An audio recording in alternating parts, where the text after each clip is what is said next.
Hi, I'm Kathy Dawson. I'm one of the tutors with Seeds of Literacy. And today I have a couple special things to teach you. They're terms, they're literary terms. And one of them is called alliteration. And the other one's a really fun one. And it's fun to say onomatopoeia. But we'll get to that one in a little bit. So alliteration is when words begin with this are beginning with the same sound and the sounds are closer together, are close together. And sometimes it has repetition of letters in the words, but more importantly, it's the sounds that you're hearing repeated. And it creates a certain kind of rhythm, a certain kind of musicality, either in literature or in poetry. It's a fun way to use the English language. So here are some examples of alliteration. Philip's feet. So the sound of F is the sound we're hearing twice. Philip with the PH and feet with the F. Another one that is not alliteration is cheerful cop. You may see the same letter, the C, but the sounds are completely different. So that you can tell when it's alliteration and when it's not alliteration. If it sounds the same, the letters create the same kind of sounds, it's alliteration. If the letters are the same, but they have different sounds, it's not alliteration. Here's another example, and there's a little visual with this. Allie likes all alliterations. So we have a lot of L's there, and we have a few A's there. So you've got a couple sounds that sound the same. This is a very common one. It's almost like a tongue twister using alliteration. You may have heard of it. Sally sells seashells by the seashore. Say that 3 times fast, okay? Let's see. Peter Piper picked a peck of pickled peppers. I mean, that's major alliteration. It's the same letter all the way through, and it's the same p sound all the way through. As I mentioned before, the importance of alliteration is to just add a sense of musicality to your writing, and you'll pick it up as you're reading. It just is. It has a flavor to it that's really fun. You can use it in poetry, as I said, and it can create a very calm, smooth feeling. For example, a phrase that's something like singing songs of the seaside. That's a very calming alliteration. A very hard, rough alliteration might sound something like, keep that crazy cat out. So you have the k sound. It's hard as opposed to the soft S. But because of alliteration, you can really incorporate a certain kind of theme that you want for your poetry or your literature. Sometimes people use it in speeches. In history, Martin Luther King, he said, I have a dream that my 4 little children will one day live in a nation where they will not be judged by the color of their skin, but by the content of their character. So see, what happens is in that line is the words color, content, and character jump out, right? Because it's alliteration. It's all the k sounds. So when you want to make a point, when you're writing something, you can use alliteration that jumps out of the paragraph to make a point. Examples of alliteration in literature. I'm not going to read through the whole thing, but I'd like you to look at this poem from Robert Frost called Acquainted with the Night. I have looked down the saddest city lane. So saddest and city are the same sound, the S sound. And looked and lane have the same L sound. I have passed by the watchman on his beat. So poets use this a lot because it makes a rhythm and a musicality in their poem. And another example, this is by Samuel Taylor Coleridge, and he uses alliteration in a poem called Rhyme of the Ancient Mariner.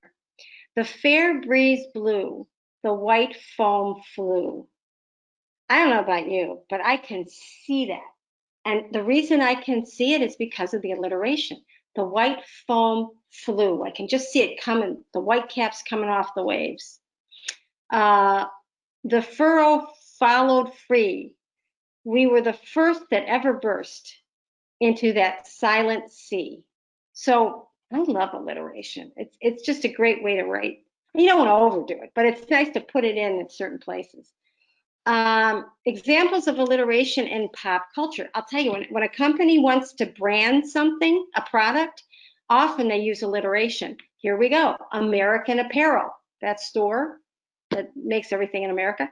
American Airlines, alliteration. Best Buy, again, we remember it because of the alliteration, the two B's. Big one, Coca-Cola. That's huge, right? Dunkin' Donuts. Who's going to forget that because of the D sound?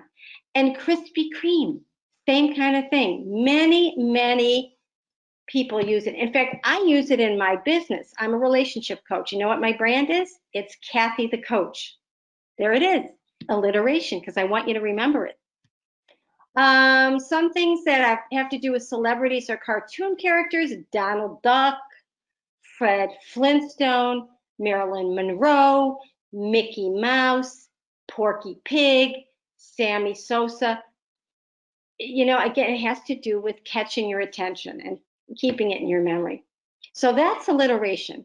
It's a wonderful tool to use in writing and to recognize when you're reading either poems or literature. Now we're going to move on to this really unusual spelled literary term and fun to say. It's called let's see if I can say it right. Onomatopoeia. Onomatopoeia. You can press your friends with that. I'm going to explain what onomatopoeia is. So it is the sound, it's words that make the sound of something.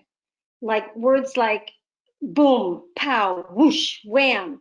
So I don't know, depending on your age, you may remember Batman. When I was growing up, the TV series Batman was out, and they would make these words in bold letters, colorful letters, and they'd say pow as Batman punched somebody, right? So those are onomatopoeias.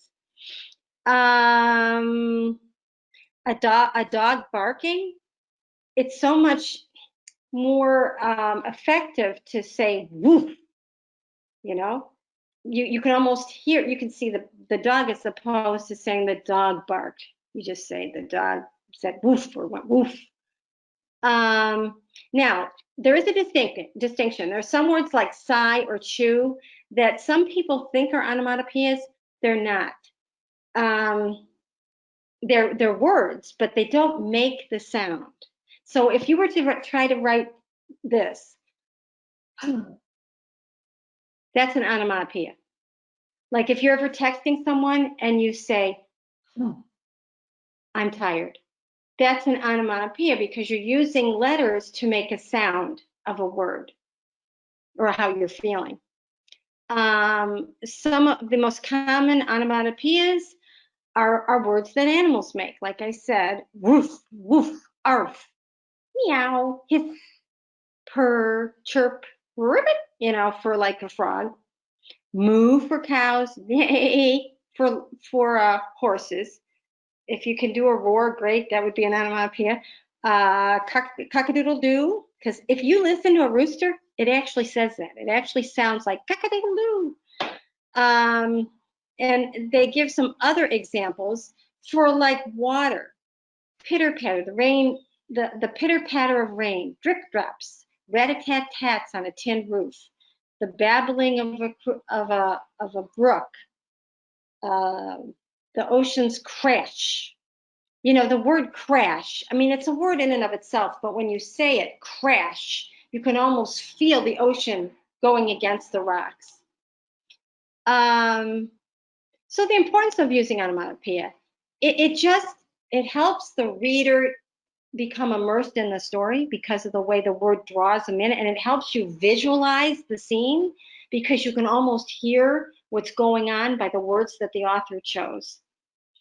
And then in closing for onomatopoeia, they're really fun. The onomatopoeia words they can be fun. They're realistic representation of what a word really sounds like. And you know, it's fun to go through your day and see if you can hear something that you could write out, and that would be an onomatopoeia. Like I just heard a car go by.